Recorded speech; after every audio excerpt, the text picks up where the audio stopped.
Buenas tardes. Vamos a ver el tercer práctico de la Cátedra de Química General e Inorgánica de la carrera de Tecnicatura en Enología y Viticultura de la Extensión Regional Cafayate, de la Facultad de Ciencias Naturales y la Universidad Nacional de Salta.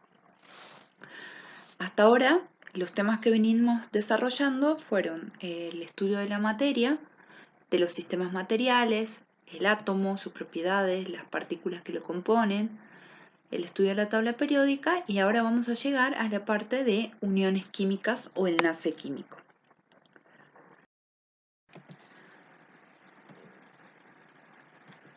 Bien, si vemos esta tabla periódica, vamos a ver, por ejemplo, para el periodo 2, en el que tenemos dos niveles de energía, me interesa que veamos los electrones que se encuentran en el último nivel de energía. En el caso del litio, 1. Para el berilio, 2. En el caso del boro, 3. En el caso del carbono, 4. Nitrógeno, 5. Oxígeno, 6. Flúor, 7. Y neón, 8. Vamos al tercer periodo.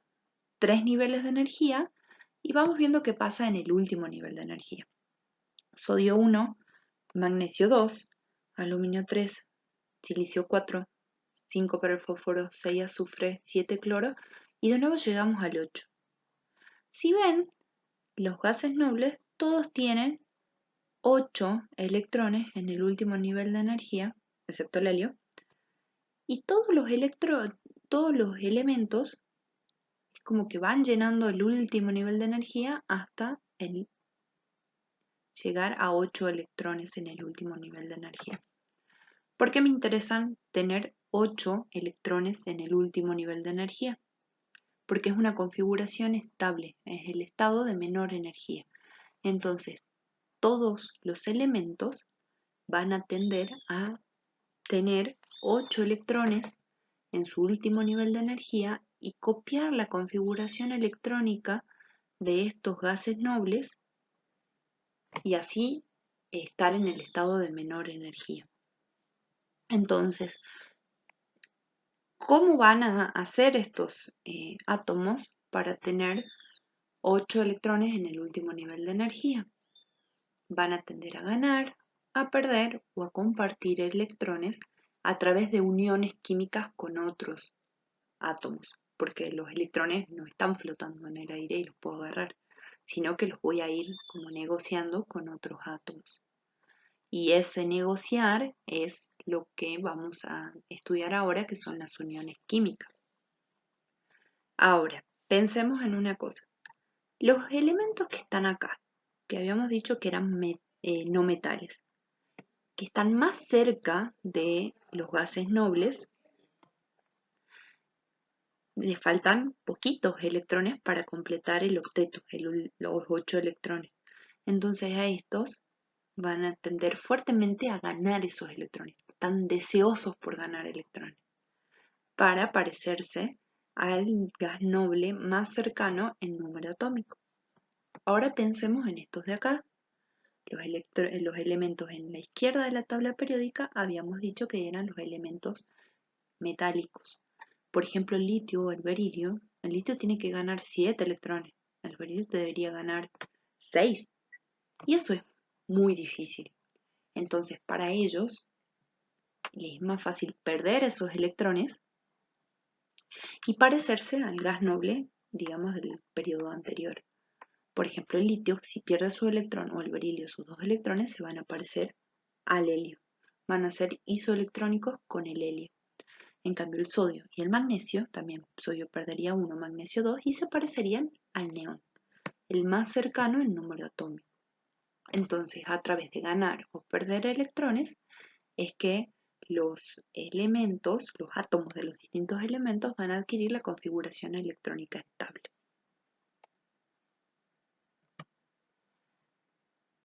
Entonces, dijimos que las uniones químicas es una forma de conseguir esos electrones para tener la configuración electrónica estable.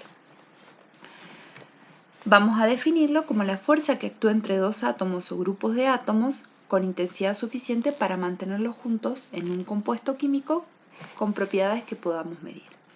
Esa es la definición de uniones químicas. ¿Qué electrones van a interferir en estas uniones químicas? Los de los niveles más externos, los de los últimos niveles de energía. Los electrones del último nivel de energía los vamos a llamar electrones de valencia, que se encuentran en la capa de valencia.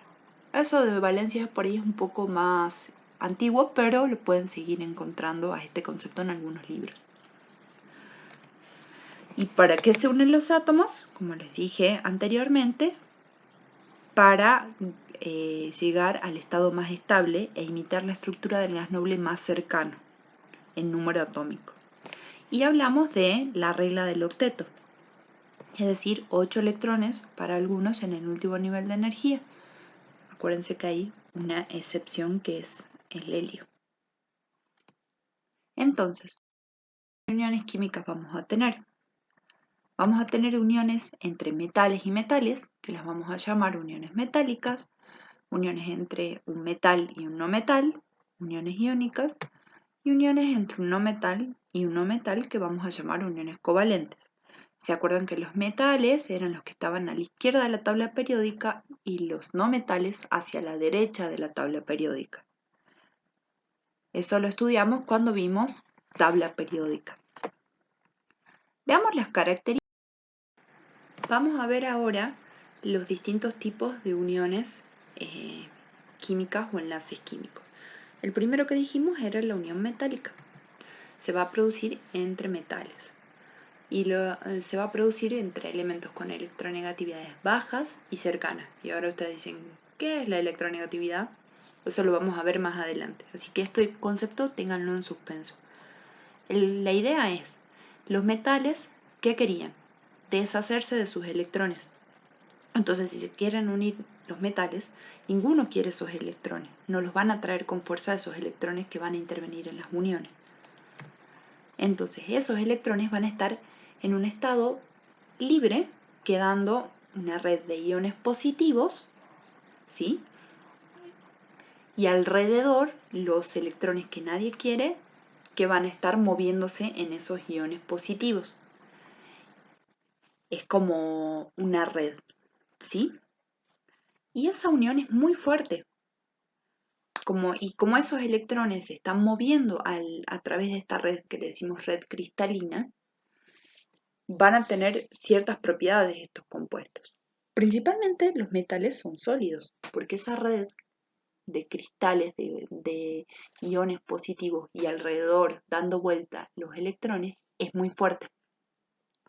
Y como los electrones se están moviendo, pueden conducir corriente eléctrica, pueden conducir calor, son maleables, o sea, se pueden moldear, incluso se pueden hacer los alambres, los hilos, son dúctiles.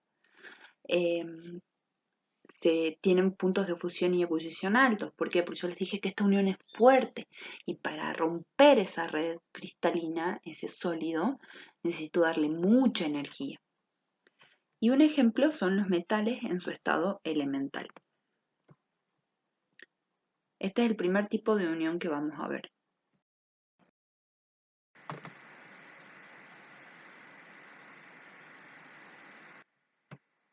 Entonces, el siguiente tipo de unión que vamos a estudiar es la unión iónica, que se va a generar entre un metal y un no metal. ¿Se acuerdan que dijimos? Los metales perdían electrones y los no metales querían ganar electrones. Entonces, los metales van a perder electrones y esos electrones van a ser captados por los no metales. Ahora, si los metales pierden electrones, se forman cationes, ¿sí? Van a adquirir carga positiva. Y si los no metales ganan esos electrones, se van a producir cationes, porque van a quedar con carga negativa.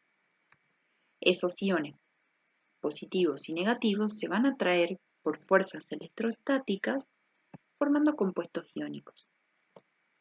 Los compuestos van a ser eléctricamente neutros, o sea que la suma de las cargas de los cationes y de los aniones va a ser igual a 0. Y un ejemplo es el cloruro de sodio. Si vemos que nos acordamos que el sodio en el último nivel de energía tenía un electrón que lo va a perder y ese electrón lo va a captar el cloro y el cloro justamente tiene 7 en su último nivel de energía, entonces al ganar ese electrón del sodio va a quedar con 8 y van a quedar con la configuración electrónica estable al unirse. El siguiente y último tipo de unión iónica que vamos a ver es la covalente, que se va a producir entre dos no metales. ¿Qué pasaba con los no metales? Querían ganar desesperadamente electrones para parecerse al gas noble más cercano. Pero si están dos no metales juntos y los dos quieren ganar, ¿qué les queda? Compartir electrones entre los átomos. No se van a transferir, los van a compartir, cosa que sean de los dos y lleguen los dos a la configuración electrónica estable. Los van a compartir de a pares de electrones y con eso van a formar moléculas. En el caso de las uniones iónicas se formaban compuestos iónicos. En este caso vamos a formar moléculas.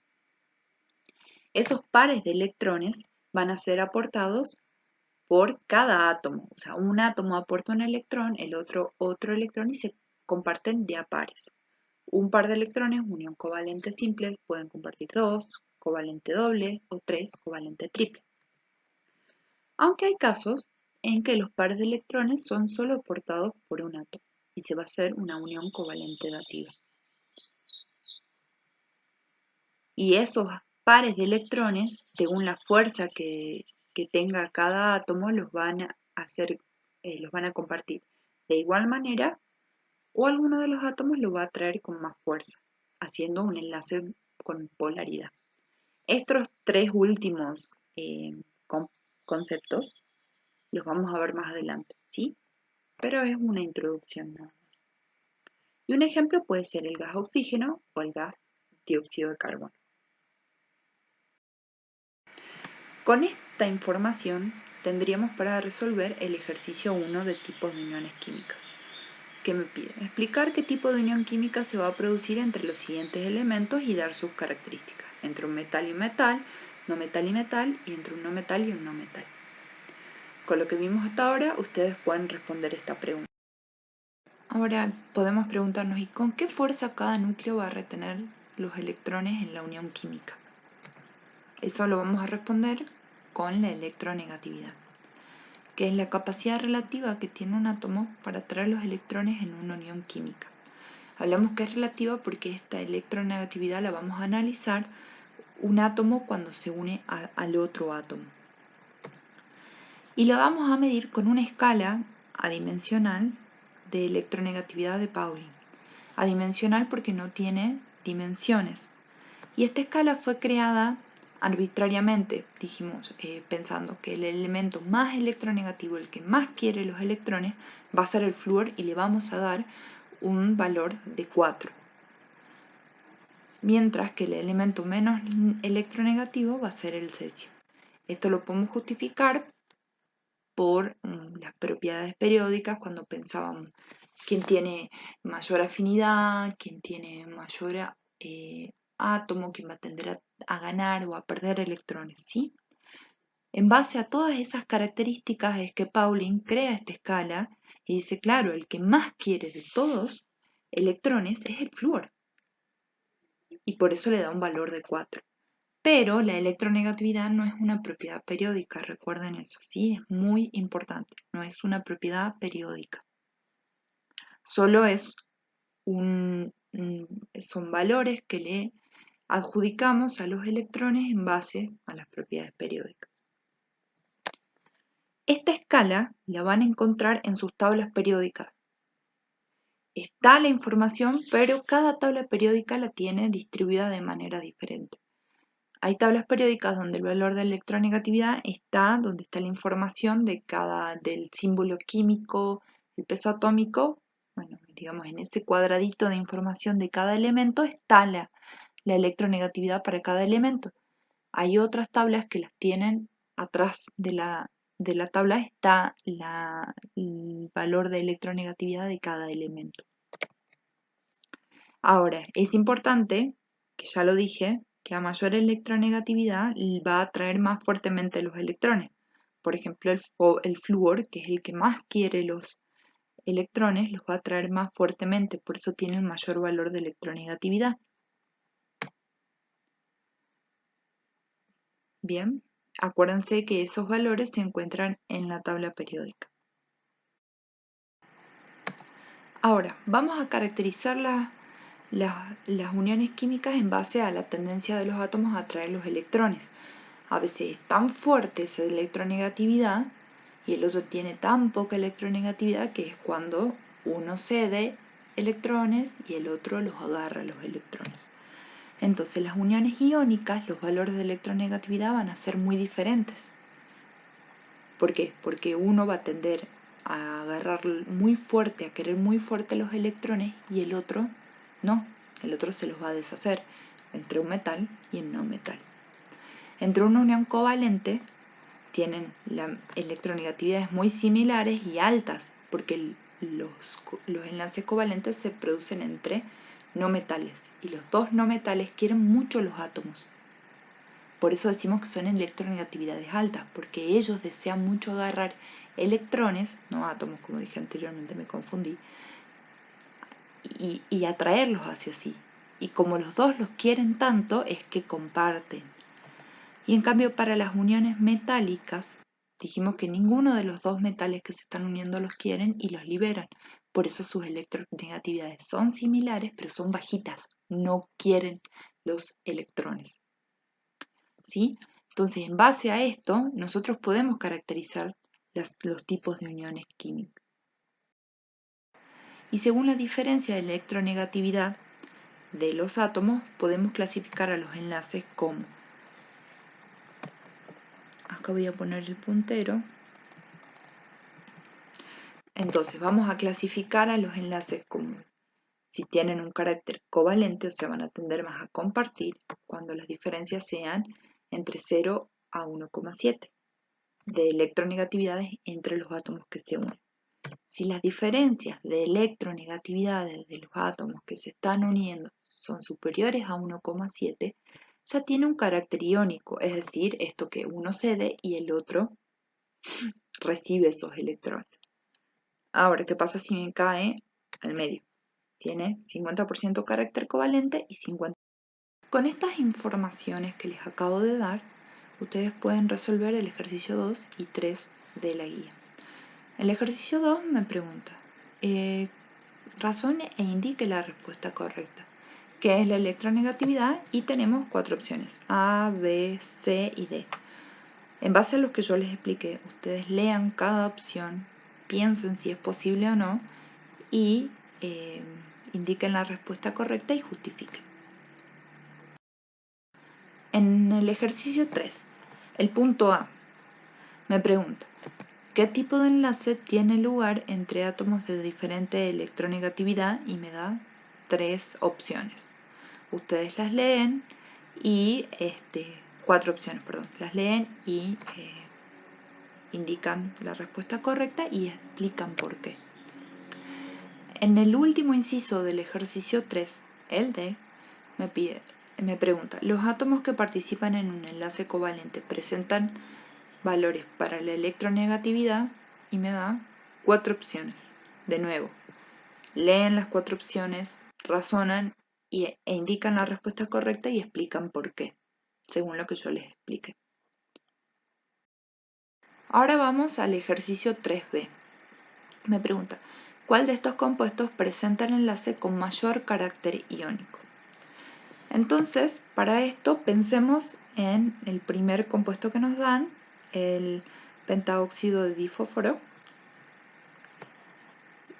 Y para analizar la electronegatividad, vamos a buscar la electronegatividad solo para el elemento fósforo. No me importa este número de acá, ni este número de acá, que algunos deben saber para qué significa y otros no, pero no importa.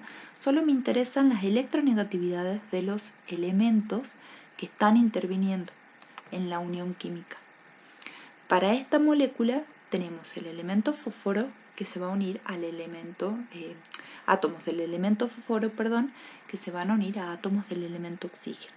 Entonces pensemos, para el elemento fósforo busquemos su electronegatividad y la vamos a indicar con una X, ¿sí? X me va a indicar la electronegatividad y pequeño con su índice, el tipo de elemento del que estamos hablando, igual a su valor de electronegatividad, que ya saben que ese valor se encuentra en la tabla periódica. Lo mismo vamos a hacer para el elemento oxígeno, ¿sí? La X que indica la electronegatividad para el elemento oxígeno, perdón, es igual a 3,5. Entonces veamos cuál es la diferencia de electronegatividad entre estos dos elementos. La diferencia de electronegatividad es de 1,4. Ahora pensemos para la molécula de dióxido de carbono. De nuevo, pensemos la electronegatividad para el elemento carbono es de 2,5 y para el elemento oxígeno, como ya vimos, es de 3,5. Calculemos la diferencia, siempre vamos a restar al mayor menos el menor y me va a dar de 1. Entonces, ¿cuál de los dos tiene más carácter iónico? Vamos a pensar en esta escala que yo les mostré acá, ¿sí? Valor 1 o valor 1,4, ¿sí? A medida que vamos avanzando, alejándonos del 0, el carácter iónico va aumentando, o sea que entre estos dos compuestos, el que tiene mayor diferencia de electronegatividad va a tener mayor carácter iónico.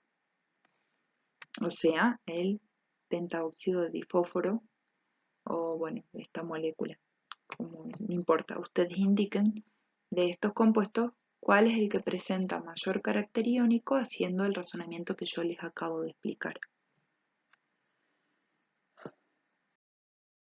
Ahora vamos al inciso C. ¿Qué enlace de los indicados a continuación es el más polar? Yo lo que represento acá no es una molécula como en el ejercicio anterior, sino un enlace. Tengo un átomo con una rayita, otro átomo. Eso significa que el carbono está unido, esa rayita significa unión, al oxígeno, ¿sí? Vamos a analizar ahora el enlace entre entre los dos átomos. Y acá les puse algo interesante.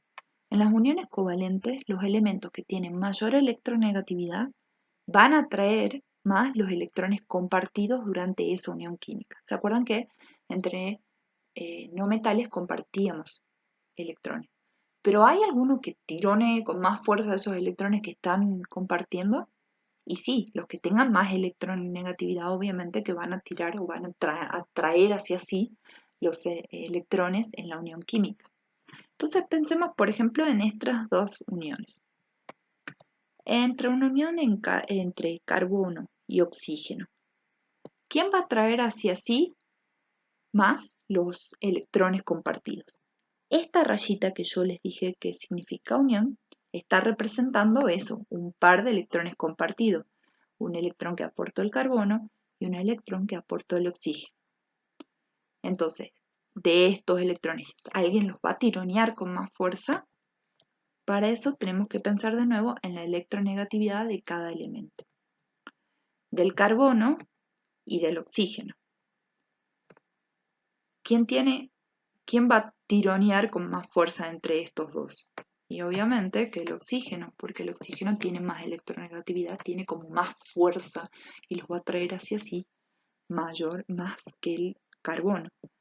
Entonces, ¿cómo vamos a representar si hay un enlace que es polar? Directamente vamos a poner de nuevo los átomos que se están uniendo y arriba vamos a indicar la D significa densidad de carga, o sea, quién va a traer hacia sí momentáneamente, quién los va a agarrar más a los electrones, el oxígeno, por eso le ponemos negativo, porque los atrae hacia sí, o sea que en un momento, como que todo el tiempo están moviéndose esos electrones de un lado para el otro, pero el oxígeno es como que los atrae más, por eso decimos que es una densidad de carga negativa, no es como los iones. Los iones, cuando el ion es negativo, se lo robó directamente. En este caso no, como que los atrae, pero no se lo puede robar todavía, ¿sí? Por eso es una densidad de carga, es aparentemente negativo para este sector de la unión, pero no se lo roba. y el carbono va a tener una densidad de carga positiva. ¿Cómo va a ser esta unión? Va a ser una unión covalente porque están compartiendo, porque son dos no metales que se están uniendo, pero es polar. ¿Por qué? Porque el oxígeno se los roba un poco más a los electrones que el carbono, tironea con más fuerza. Y en cambio, si tenemos carbono unido a carbono, alguien va a tirar con más fuerza y no, porque los dos son elemento carbono y los dos tienen la misma electronegatividad, o sea que tiran con la misma fuerza. Nadie se los va a robar un poco más, se los va a traer a esos electrones. Entonces, este enlace covalente se va a llamar apolar. Ahora tienen que analizar entre los otros dos enlaces, ¿sí? Bien. Ahora la pregunta es, ¿cómo vamos a representar esas uniones químicas entre átomos para ver cuántos electrones comparte cada uno y cómo los comparte? Vamos a usar el diagrama de Lewis, que es una forma de representar los electrones de valencia, los electrones del último nivel de energía o los que van a intervenir en la unión química y seguirlos durante la formación de estos enlaces entre átomos. Para ello, primero vamos a escribir el símbolo del elemento y alrededor del elemento los electrones que van a intervenir en la unión química, ya sea representados por puntos, rayas o cruces, y luego vamos a agrupar los electrones que van de cada átomo, inclusive los compartidos, con un círculo o con un corchete. Vamos viendo para las uniones iónicas. Para las uniones iónicas, por ejemplo, si queremos representar el cloro, la unión entre cloro y sodio. Lo primero que voy a hacer es escribir cada elemento y representar sus electrones de valencia o los electrones que van a intervenir en la unión. El sodio más el cloro, el electrón de valencia del sodio, ¿se acuerdan que el sodio es un metal y va a tender a perder ese electrón? Y el cloro, el cloro tiene muchos electrones de valencia y lo que quiere es ganar. Tiene 7 electrones en el último nivel de energía, que eso lo podemos sacar de la configuración electrónica cuando nosotros distribuíamos los electrones en los niveles de energía y vemos en el último nivel cuántos electrones hay, que son esos los que van a intervenir en las uniones, o a veces en algunas tablas nos dice directamente cuántos electrones tenemos. También lo podemos sacar por el grupo al que pertenece. El grupo 7 siempre tienen 7 en el último nivel de energía, el grupo 6, 6, el grupo 5, 5 electrones en el último nivel de energía y así. O sea que tendríamos como 3 formas. Claramente que la forma en que la tabla periódica nos lo muestra es la más fácil, pero bueno, ya saben cómo averiguarlo, ¿sí? Pensemos en esto, en cuántos electrones tienen en el último nivel de energía cada uno, por un lado. Y por otro lado, pensar si van a ganar o van a perder o van a compartir. Como yo les dije, es una unión iónica, hay transferencia de electrones. Uno pierde y el otro gana. ¿Quién va a perder? El sodio. ¿Se acuerdan que el sodio quería perder un electrón para parecerse al neón y tener 8 electrones en su último nivel de energía? Entonces el sodio va a perder ese electrón o se lo va a ceder al cloro para que el cloro complete también su octeto y se parezca al argón. Entonces, ¿cómo queda representada esta unión? El sodio, que pierde su electrón porque se lo da al cloro, ahora queda con una carga positiva. Y se acuerdan que estos compuestos iónicos se atraían, cargas opuestas se atraían. Entonces, el cloro, que ganó ese electrón del sodio, queda con una carga negativa. Una carga negativa del cloro, el cloro negativo se une al sodio positivo. Y se formaban estos compuestos iónicos. ¿Se acuerdan que la cantidad de cargas positivas tenía que ser igual a la cantidad de cargas negativas para que el compuesto sea neutro? ¿sí? De esta manera vamos a representar todas las uniones iónicas. Veamos otro ejemplo. Si quiero representar la unión entre calcio y oxígeno, ¿sí? Pienso, ¿cuántos electrones tiene el calcio en el último nivel de energía? 2. Pertenece al grupo 2. Y quiere perder esos 2 electrones. ¿Y a quién se los va a dar? Dijimos que íbamos a unir calcio y oxígeno. Al oxígeno. ¿Y el oxígeno cuántos electrones tiene? 6. Cada asterisco va a representar un electrón. Y aquí están los 6 electrones que tiene el oxígeno en el último nivel de energía. Como es un no metal, va a tender a ganar electrones. Va a ganar esos electrones que el calcio no quiere.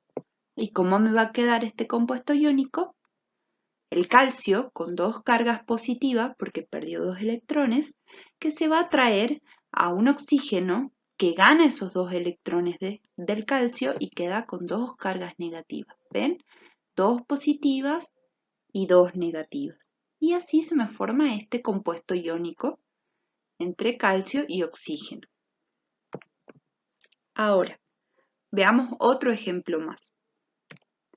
Si quiero unir el sodio y el oxígeno, pensemos en el sodio nuevamente, grupo 1, un electrón en el último nivel de energía, que se va a unir al oxígeno que tiene 6 electrones en el último nivel de energía. Este sodio le va a dar un electrón al oxígeno. Entonces el oxígeno, por un lado, va a quedar con un electrón del sodio y el sodio sin su electrón con una carga positiva.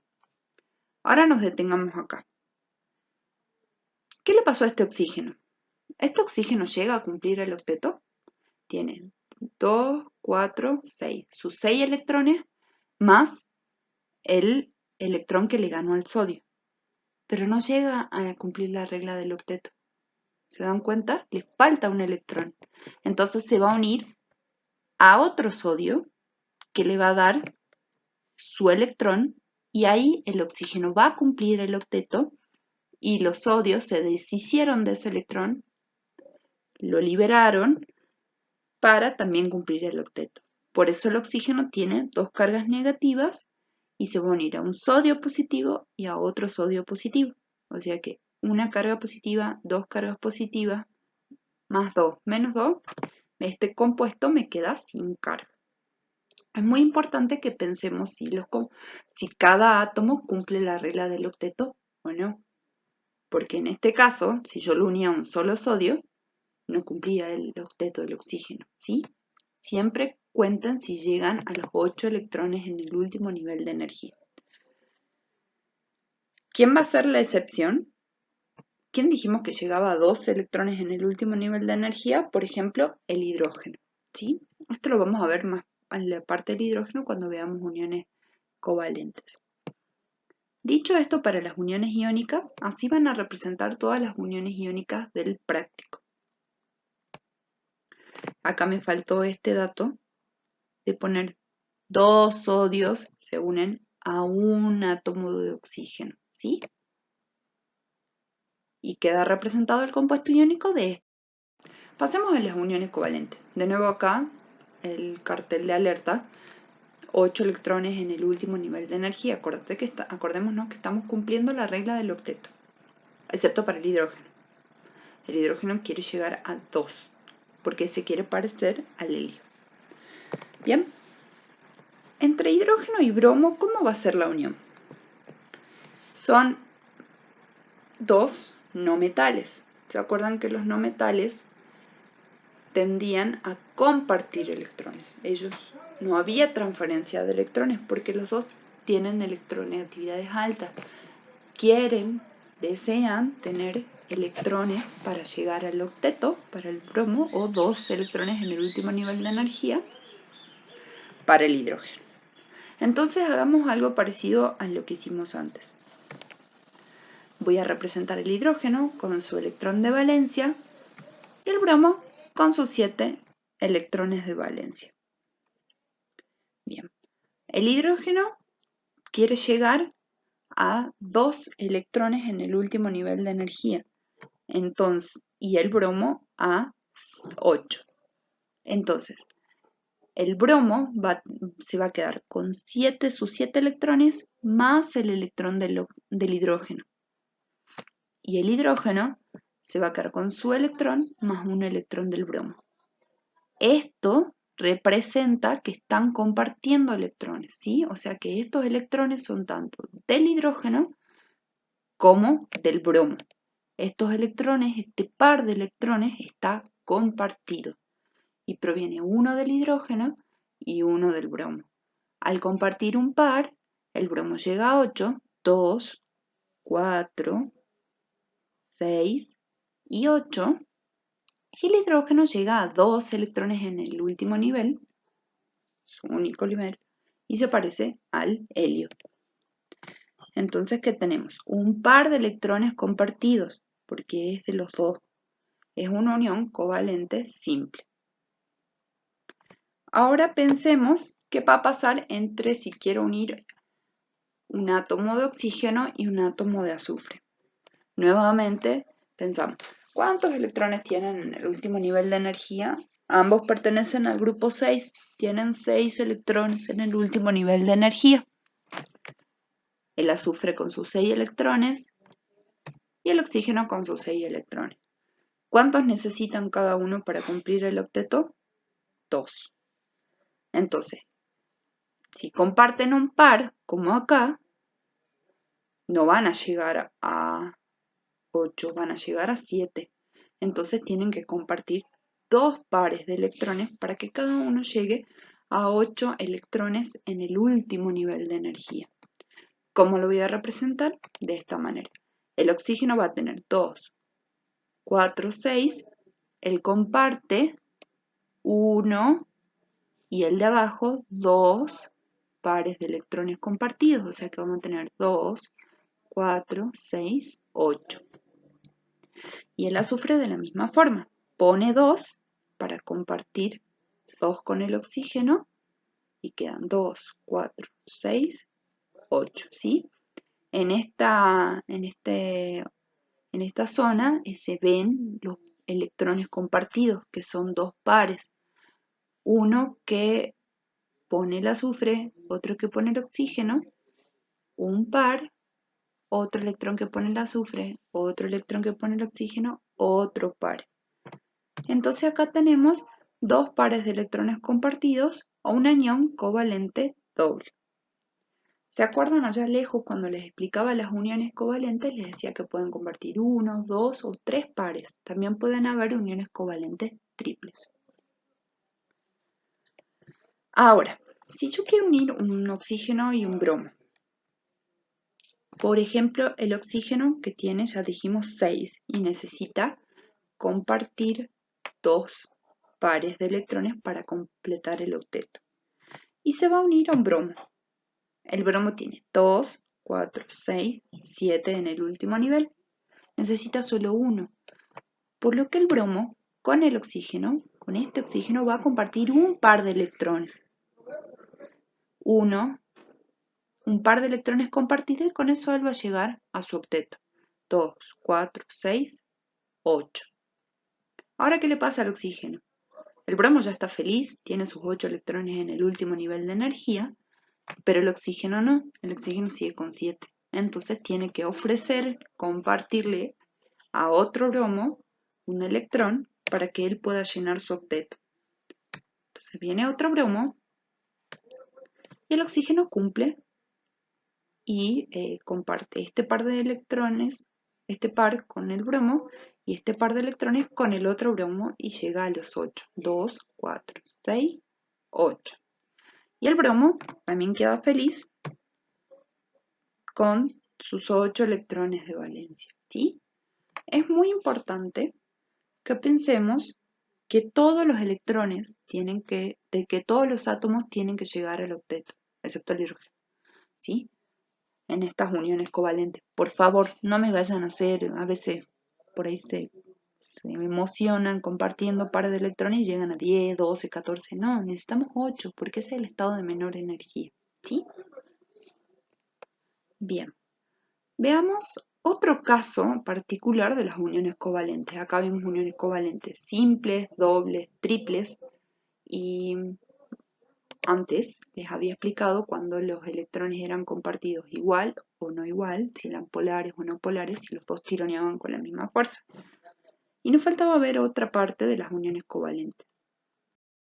Uniones covalentes dativas. En este caso, por ejemplo, veamos la formación del dióxido de azufre. Ya habíamos visto que el azufre, cuando se unía al oxígeno, cada uno aportaba 2 electrones y compartían 2 pares de electrones mediante una unión covalente doble y llegaban felizmente a el octeto cada uno. ¿Puede acomodarse otro oxígeno? Sí. Si estos átomos tienen pares de electrones libres, se los pueden dar a otro electrón, lo que conocemos como uniones covalentes dativas. Es como que el azufre es re buena onda y le dice al oxígeno, no te preocupes, yo te lo dono a mi par de electrones, así vos cumplís tu octeto. Entonces, viene el oxígeno y dice, ay, muchas gracias. Y cuando se unen, el oxígeno solamente comparten se comparten estos 2 electrones del azufre, ¿sí? O sea, el azufre no comparte nada, no gana nada en esta parte, porque él aporta los dos electrones del par de electrones compartidos. Se lo está dando, por eso es dativa, a este oxígeno, para que este pobre oxígeno pueda llenar su octeto, que en 2, 4, 6, 8. Este par de electrones solo lo aporta el azufre. Y acuérdense que el azufre no recibe nada a cambio. El azufre es re buena onda nada más. Un par de electrones compartidos que es cedido por uno de los átomos de la unión química se llama unión covalente dativa. Y acá son todos felices y llegan al octeto. ¿Puede entrar otro oxígeno a pedirle prestado estos 2 electrones al azufre? Sí, incluso existe ese compuesto, el trióxido de azufre. ¿Sí? Se podría acomodar otro oxígeno acá porque le sobran 2. ¿Estamos de acuerdo? Veamos otro ejemplo por las dudas. Si yo quiero representar este compuesto que es el ion amonio, que viene cuando el compuesto que se llama amoníaco se protona. Medio en chino salió eso, pero ahora lo vemos. Pensemos en el nitrógeno. Nitrógeno, grupo 5, 5 electrones en el último nivel de energía. Si tiene 5, ¿cuántos electrones le faltan para llegar al octeto? 3. Entonces, el nitrógeno se va a unir a 3 hidrógenos, y cada hidrógeno le va a aportar un electrón que le falta. Hidrógeno feliz llega a 2 electrones. En el último nivel de energía se parece al helio. Y el nitrógeno también está súper feliz. ¿Por qué? Porque al compartir un par de electrones con cada hidrógeno, cumple el octeto. Pero ¿qué pasa? Quedan acá 2 electrones súper tentadores para que venga otra persona, otro átomo a unirse.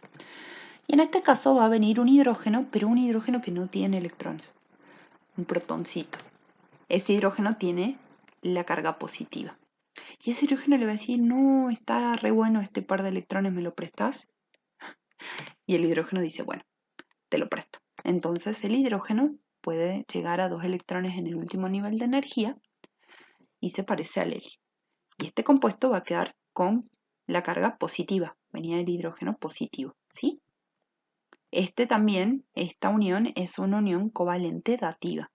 Y estas uniones son covalentes simples, porque se comparte un par de electrones que es aportado por cada uno de los átomos que intervienen en la unión. En cambio acá no. Acá el hidrógeno, que es re piola, le presta los electrones al hidrógeno. ¿Estamos de acuerdo? Luego de que les expliqué cómo representar las uniones químicas, El ejercicio 4 de la guía les pide que representen las uniones químicas que van a suceder entre todos estos compuestos. El punto 1 les pide plantear la estructura de Lewis, ¿sí? Para la estructura de Lewis, acuérdense que tenemos que pensar si son uniones iónicas o son uniones covalentes. Y no nos olvidemos que tenemos que llegar a 8 electrones en el último nivel de energía, excepto para el hidrógeno que son 2. Indicar el tipo de unión que predomina, iónico covalente, y el número de enlaces entre sus átomos, simple, doble o triple, para las uniones covalentes, o sea, cuando corresponde.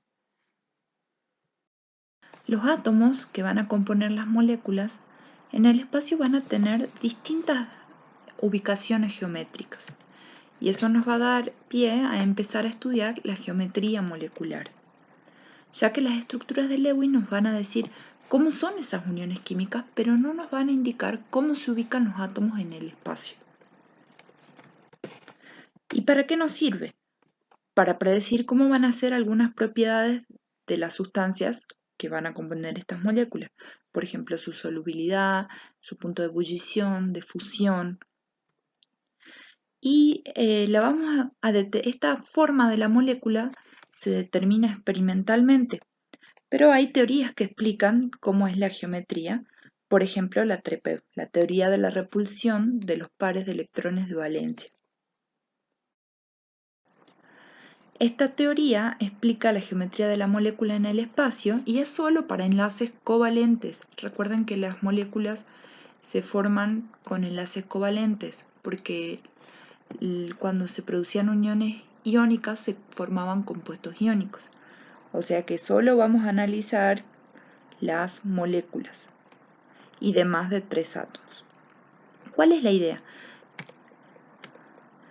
Que la geometría de la molécula va a estar determinada por los electrones que van a involucrarse en las uniones químicas y estos pares de electrones se van a repeler entre sí. Entonces lo que quieran es ubicarse en el espacio de manera de tocarse lo menos posible, ¿sí? No les gusta estar cerca.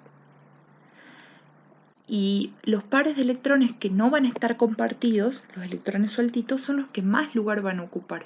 O sea que van a ponerse en una ubicación especial lo más alejada posible. Y acá yo les describo un poco qué consideraciones vamos a tener para analizar la geometría de cada molécula. Pero esto lo vamos a ver mejor con un ejemplo práctico.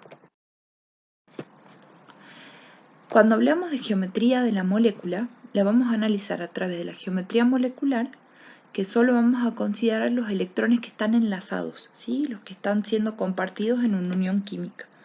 O una geometría electrónica que además de esos electrones enlazados va a considerar los electrones que están libres, los que no se han unido todavía.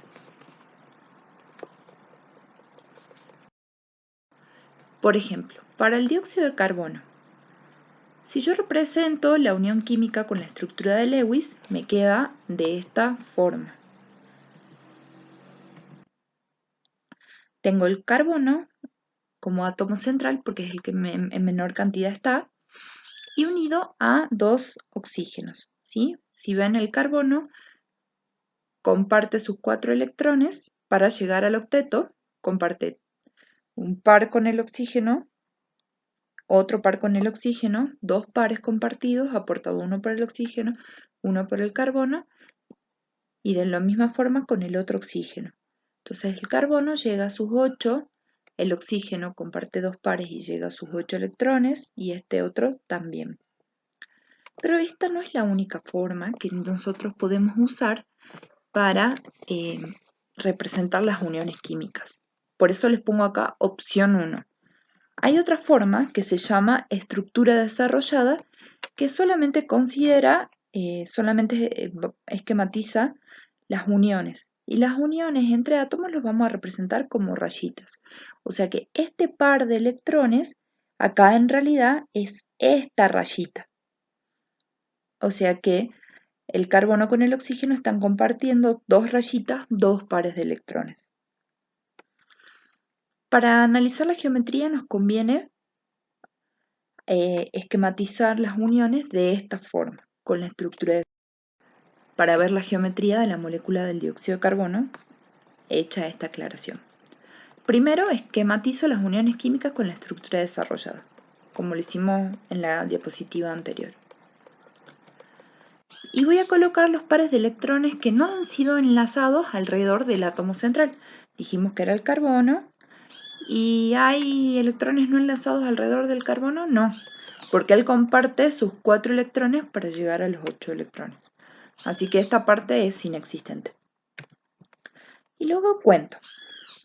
Pares de electrones del átomo central, 2 dice. Chan, yo acá cuento 1, 2, 3, 4. No, los enlaces dobles van a valer como 1. Entonces tenemos 1, 2 pares de electrones, ¿sí? Pares de electrones sin enlazar, 0. Cantidad de enlace, 2.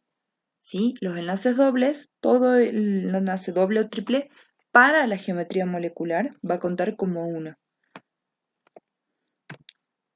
¿Sí? Acá está el spoiler alert. Y vamos a considerar este número estérico, que son los pares de electrones de valencia del átomo central, que dijimos que como el doble valía 1, tenemos 1, 2. Número estérico, 2. Esto no tiene mucho sentido, pero con otro ejemplo quizás ya se nos ilumine un poco más. Pero hasta ahora consideramos 1, 2, número estérico 2, y vamos a ir a la tabla de teoría y vamos a entrar por acá. Número estérico 2, por ejemplo, ya tenemos el dióxido de carbono, así que no fallamos.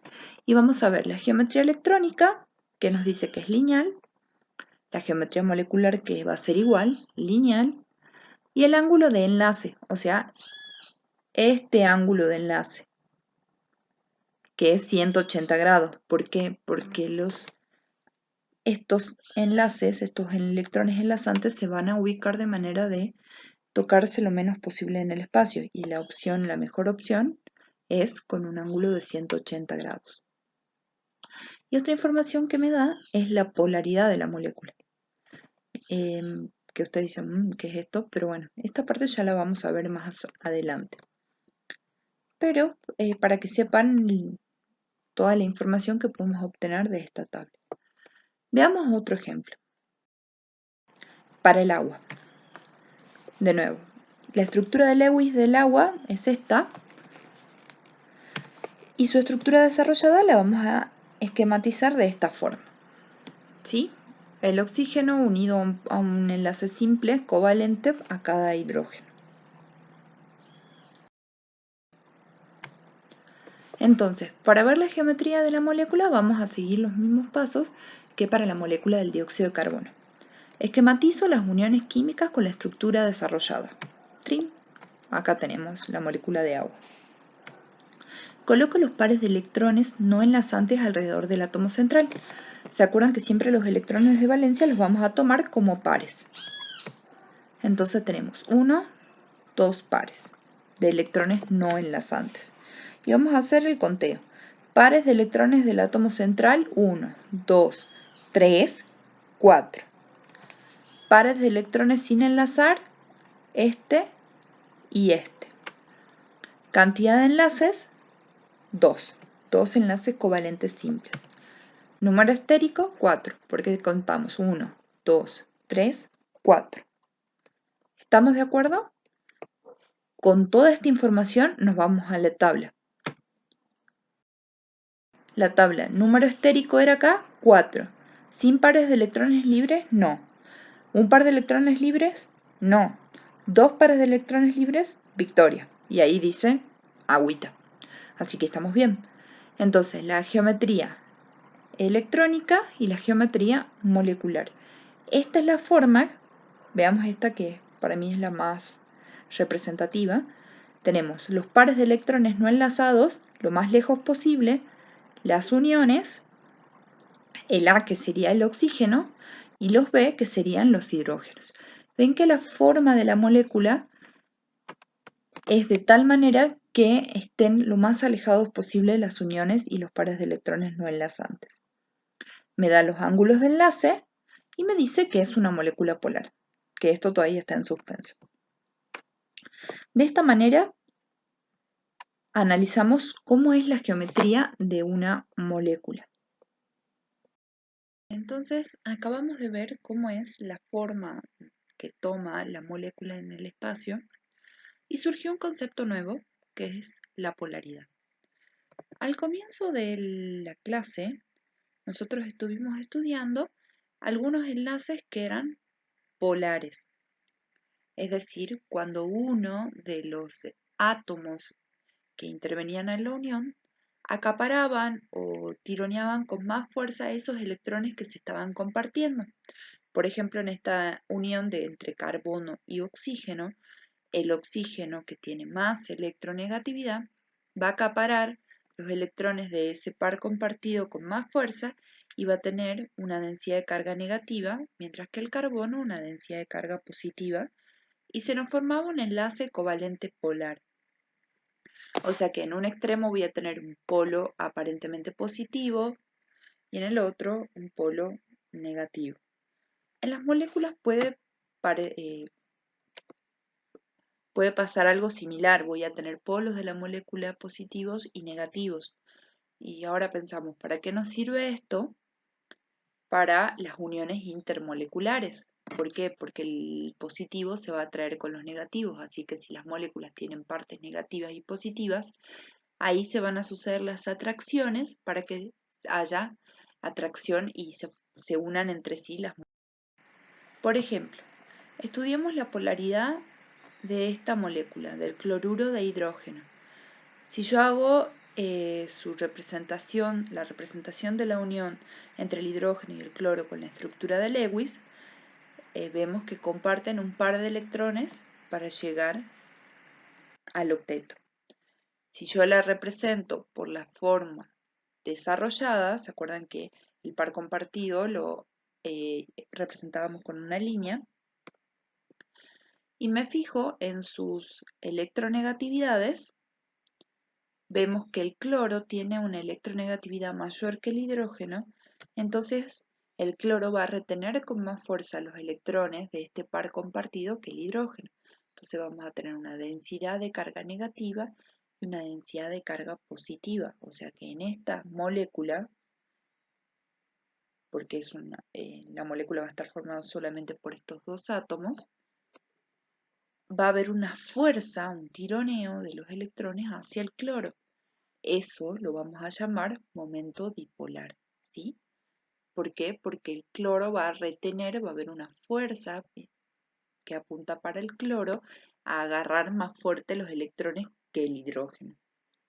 Entonces, si bien este enlace es polar, analizando en conjunto, en global, la molécula también es polar.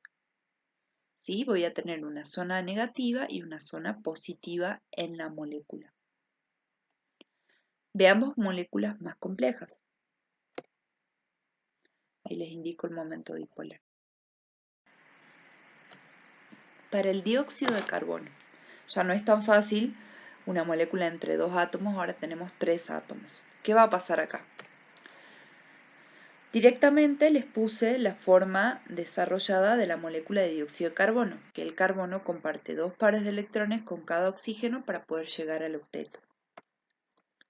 Si analizamos en las electronegatividades de los oxígenos y del carbono, vemos que los dos oxígenos tienen una electronegatividad mayor al carbono, o sea que ellos van a retener con más fuerza los electrones en este par compartido. Voy a tener una densidad de carga positiva y una negativa a cada lado. ¿Y cómo va a ser ese tironeo? ¿Cómo va a ser esa fuerza? Voy a tener dos momentos dipolares, ¿sí? Uno que tire para este oxígeno y otra fuerza que tira para este otro oxígeno. Ahora pensemos, ¿estas fuerzas son iguales? Sí, son iguales, porque son dos oxígenos, pero son de sentido contrario. Entonces, el momento dipolar total en esta molécula va a ser la sumatoria de estos dos momentos dipolares. Ahora, son iguales pero de sentido contrario, o sea que se anulan, se contrarrestan. Por eso yo digo que el momento dipolar total es igual a cero, ¿sí? Son fuerzas iguales, pero en sentido contrario, entonces se anulan.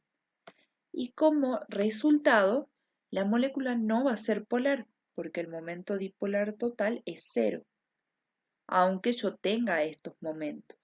Yo voy a tener dos enlaces polares, pero en conjunto, cuando yo vea toda la molécula va a ser apolar. No voy a tener zonas en la molécula positivas y zonas negativas, ¿sí? Por más que yo diga, bueno, la densidad de carga entre estos dos es positiva y negativa y entre dos positiva, en global la molécula no va a ser polar, ¿sí? Una cosa es ver los enlaces, con esto yo veo los enlaces, y otra cosa es ver la molécula, que con esta parte de acá abajo analizo la molécula. Veamos el caso del metano, ¿sí? CH4. Carbono comparte un par con cada hidrógeno y todos, bueno, carbono llega al octeto y el hidrógeno llega a 2 electrones en el último nivel para ser isoelectrónico con el helio.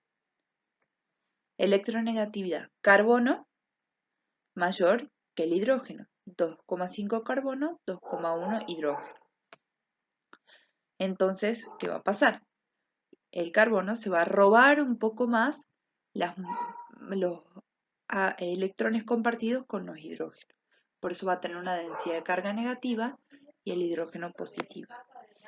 Entonces, la fuerza, el tironeo de los electrones va a ser hacia el carbono y se me van a formar 4 momentos dipolares, o sea, vamos a tener 4 fuerzas hacia el carbono, porque el carbono va a tender a retener con más fuerza los electrones de la unión.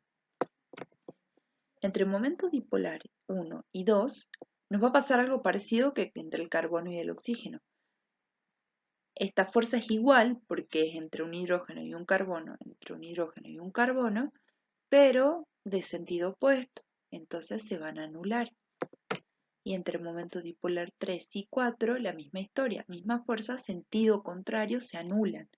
Entonces, el momento dipolar total, que va a ser la suma de estos 4 momentos dipolares, va a ser 0. La fuerza es la misma, pero apunta en dirección contraria.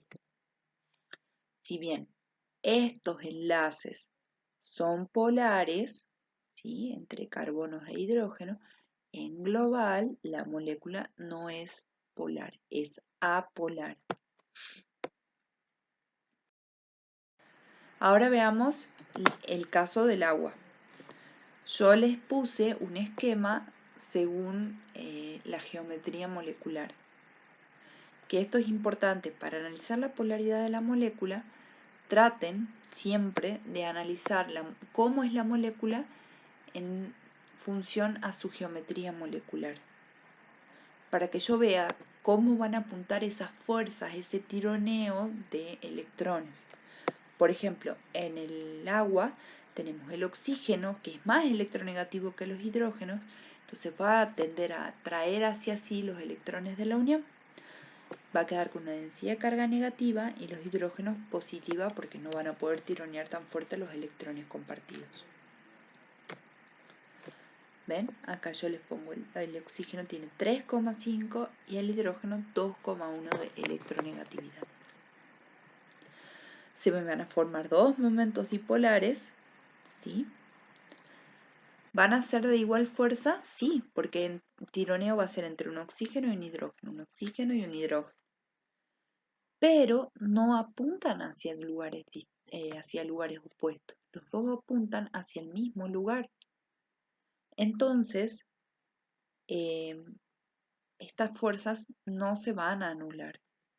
Y como resultado, el momento dipolar total va a ser distinto de cero, porque estos no se contrarrestan, no se anulan. Entonces, en síntesis, la molécula es polar. En esta molécula yo voy a tener una zona negativa y una zona más positiva. esto de la polaridad de la molécula, como les dije antes, vamos a volverla a ver cuando veamos enlaces entre moléculas.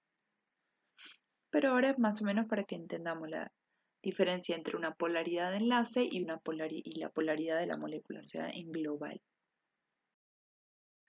Con esta información que vimos hasta ahora, vamos a poder avanzar para resolver el punto 5 de la guía, que es sobre geometría molecular. Nosotros vimos cómo se unen los átomos entre sí,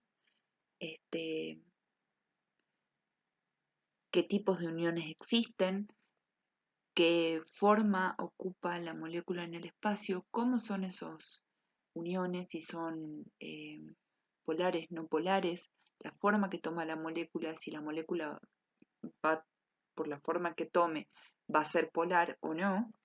Y bueno, con eso podemos responder para estas tres moléculas su estructura de Lewis, geometría molecular y la polaridad del enlace y de cada molécula, ¿sí? Cómo son los enlaces y en el espacio la molécula si va a ser polar o no. Ahora nos falta pensar hibridación del átomo central. Ahora vamos a ver el concepto de hibridación del átomo central. Cuando está por suceder una unión química, los orbitales de los átomos del último nivel de energía se van a transformar para poder unirse, para que pueda suceder la unión química. Ahora vamos a ver cómo es esa transformación que le va a suceder solamente para el átomo central, ¿sí? Todos los orbitales de todos los átomos que intervengan en la unión química se van a transformar, se van a hibridar. Pero nos vamos a centrar solamente ahora en el átomo central para aprender el concepto. Pensemos en la molécula de metano, ¿sí? Carbono, hidrógeno 4. El átomo central, el carbono, es el que está en menor proporción, y pensemos en su configuración electrónica, ¿sí? Carbono va a tener en nivel 1 de energía un orbital S con 2 electrones, en el nivel 2 de energía un orbital S con 2 electrones, y en el nivel 2, en el orbital P, solo van a quedar ubicados 2 electrones. Si yo los represento con el diagrama de energía que les había hecho cuando vimos configuración electrónica, ¿se acuerdan que yo decía? Desde acá abajo, por ejemplo, que está el núcleo, hacia arriba vamos a tener los distintos niveles de energía. Cerca del núcleo, el nivel 1, después el 2, después va a subir al nivel 3, después vamos a subir al nivel 4. Pero nos centremos para el carbono en el último nivel de energía, es decir, el nivel 2. En el nivel 2 de energía yo les dije que habían dos orbitales o dos subniveles, el S y el P. El orbital S, ¿se acuerdan que yo les dije? Tiene lugar, un solo lugar, lo representamos con una casilla, ¿sí? Ahí entran hasta 2 electrones. Y en el subnivel P, lo vamos a representar con 3 casillas, con 3 lugares. Y en cada uno de esos lugares van a entrar hasta 2 electrones. Pero, como solo tengo que ubicar 2 electrones, lo pongo acá y al otro lo pongo aquí. Porque acuérdense que a los electrones no les gusta compartir. Esto es un carbono normal. Cuando el carbono se quiere unir, va a hibridizarse. Estos orbitales se van a unir para dar lugar a que entren los electrones de los hidrógenos. Entonces, ¿qué va a pasar? Este electrón va a saltar a este lugar. ¿Para qué? Para hacer lugar a 4 espacios para que entren 4 electrones para la unión. Durante una unión química, los electrones solo pueden entrar a compartir lugares, casillas, ¿sí? O sea que si este electrón de acá salta a este lugar, me va a habilitar 4 lugares. Va a quedar un espacio, un lugar acá, va a quedar un lugar acá, va a quedar un lugar acá y un lugar acá. ¿Sí? ¿Por qué? Porque los electrones que vengan del átomo con el que van a compartir solo puede entrar a lugares donde ya hayan electrones. Entonces, ¿cómo me va a quedar esta unión y este salto de este electrón a este lugar? De esta manera. Diagrama del último nivel de energía durante la unión química. Es un estado excitado, donde se hibridizan y se fusionan los orbitales S con 3 casillas cuánticas del orbital P. Por eso decimos que tenemos 4 orbitales híbridos sp3. ¿Por qué? Porque se unió el orbital S con las 3 casillas del orbital P. De ahí viene S, el P y el 3 por las 3 casillas. ¿Sí? Recuerdan que acá había un electrón que saltó hacia este lugar. Entonces acá me habilitó 4 lugares para que vengan 4 electrones para la unión. Es algo así como que el carbono, los electrones no confían en los electrones de afuera, entonces los quieren tener vigilados. Por eso los van a hacer entrar al lado de ellos para estarlos vigilando. ¿Sí? Es medio tonta por ahí la explicación, pero es una forma de verlo para pensar en este concepto. Entonces se forman 4 orbitales híbridos sp3. Y ese sp3 es lo que yo le voy a llamar, o lo que le vamos a llamar, hibridación del átomo central. Es decir, cómo se fusionan los orbitales del último nivel para dar lugar a la unión química. Hay veces que solo se une un S con un P, entonces va a quedar un orbital híbrido sp, o puede unirse un S con, en vez de las 3 casillas, 2 casillas, entonces va a dar lugar a una hibridación sp2.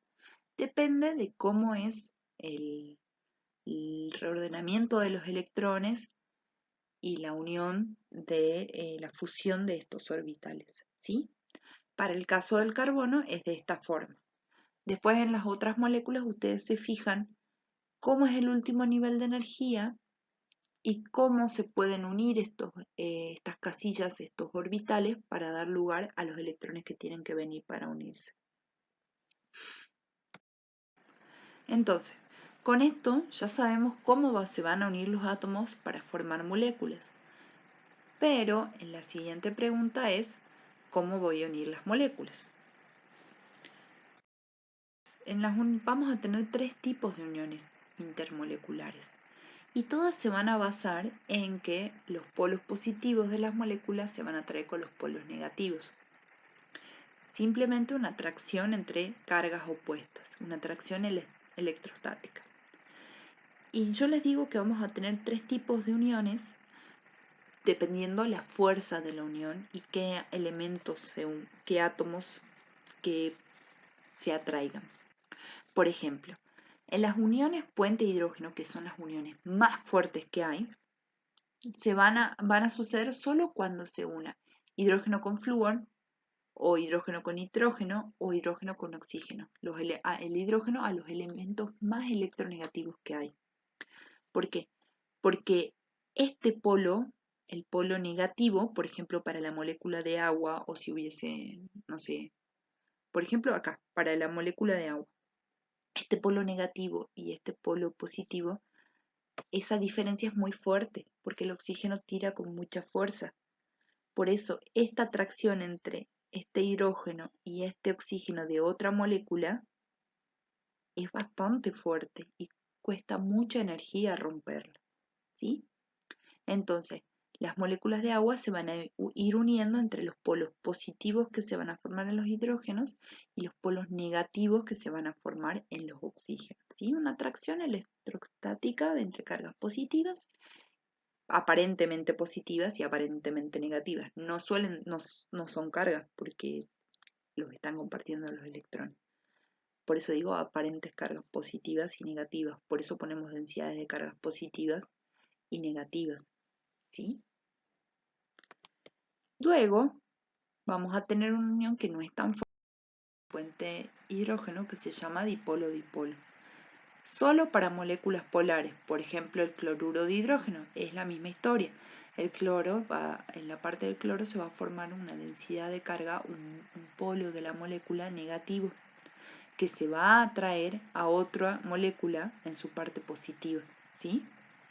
Siempre se van a ir uniendo los polos, las partes negativas de la molécula con las partes positivas.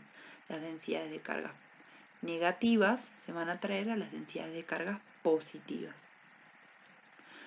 Bien, ahora, ¿qué pasa cuando tenemos una molécula apolar?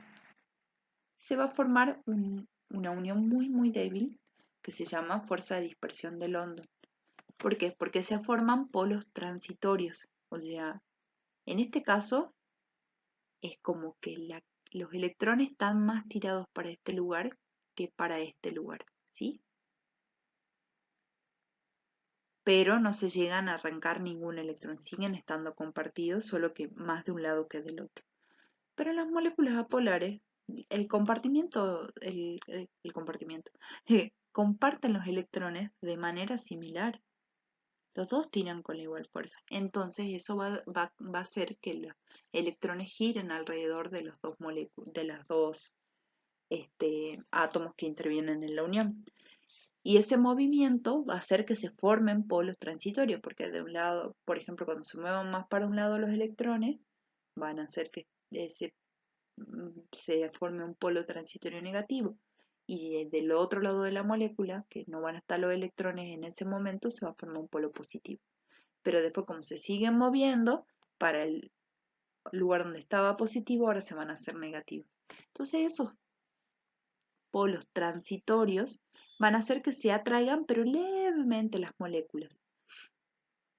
Por eso este tipo de fuerza es común entre gases. Por eso yo le decía, los gases tienen una atracción molecular muy débil. ¿Por qué? Porque son por lo general moléculas apolares, ¿sí? Que no tienen un polo, una parte negativa que una parte positiva, sino a veces tienen positivo y a veces tienen negativo, entonces se van a unir bien débil. Por eso yo les pongo ejemplos de gases como dióxido de carbono o metano.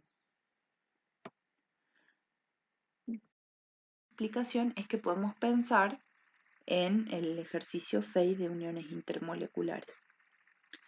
En la A dice, indicar qué tipo de enlace o fuerza intermolecular hay que vencer para fundir los siguientes compuestos y nos dan 4 opciones. Tipo de enlace o fuerza intermolecular. Cuidado acá, ¿sí? Enlace entre átomos o fuerza intermolecular. Pensemos quiénes forman moléculas y cuando hablemos de enlaces químicos, ¿de qué tipo podemos hablar? ¿Sí? Por un lado, los enlaces químicos que habíamos visto eran los metálicos, los iónicos y los covalentes. Y las fuerzas intermoleculares que les acabo de explicar, el dipolo, vamos de más fuerte a más débil. Más fuerte, el puente hidrógeno, el dipolo-dipolo y después la fuerza de Van der Waals, son fuerzas intermoleculares, o sea, entre moléculas, o sea, entre átomos que se unen por enlace covalente, ¿sí? Hecha esta aclaración, piensen para el punto A qué tipo de enlace o fuerza intermolecular tenemos que vencer para fundir los siguientes compuestos, o sea, cuánta energía le tengo que dar para separar esas moléculas. A quién le tengo que dar más energía y a quién le tengo que dar menos energía. En este caso no es cantidad de energía, sino qué tipo de enlace o fuerza tengo que vencer. El C, sí. ¿A quién le tengo que dar? Viene la parte de cuánta energía. ¿A quién le voy a dar más energía para poder, para llegar al punto de ebullición? ¿Sí? ¿Cuál es la fuerza más, cuál es el tipo de unión más fuerte? Entonces, la que es más fuerte, yo le tengo que dar más energía para poder romperla. Me va a costar más separar algo que está unido fuertemente a algo que está unido débilmente. A eso se refiere con el punto C. ¿Sí? Ustedes piensen en por ejemplo, entre cloruro de sodio y agua, entre agua y sulfuro de hidrógeno, piensen a ver cómo es su unión, cómo es su enlace, y a quién le tengo que dar más energía. ¿Sí? Pensemos que los enlaces entre las uniones metálicas son las uniones más fuertes. Las uniones iónicas vienen después y después vienen las moléculas, ¿sí? Es como en la escala de fuerza. ¿Por qué? Porque los metales son, esa red cristalina que yo les expliqué que se formaba, es muy fuerte y cuesta mucho romperla. Después, pensemos en los compuestos iónicos, que esa atracción electrostática es muy fuerte. ¿Y qué hacen las moléculas para unirse? Simulan las atracciones electrostáticas como cuando se unen cationes con aniones. ¿Sí? Esa es la idea para resolver el punto C. Y el punto B es razonar una frase. A temperatura ambiente el cloro es un gas, mientras que el cloruro de potasio es un sólido cristalino. ¿Por qué una molécula es gas, mientras otra molécula es un sólido cristalino? ¿Sí? Es algo para que ustedes lo piensen en función de lo que yo les explique. Con esto ya tenemos para terminar de resolver el trabajo práctico número 6.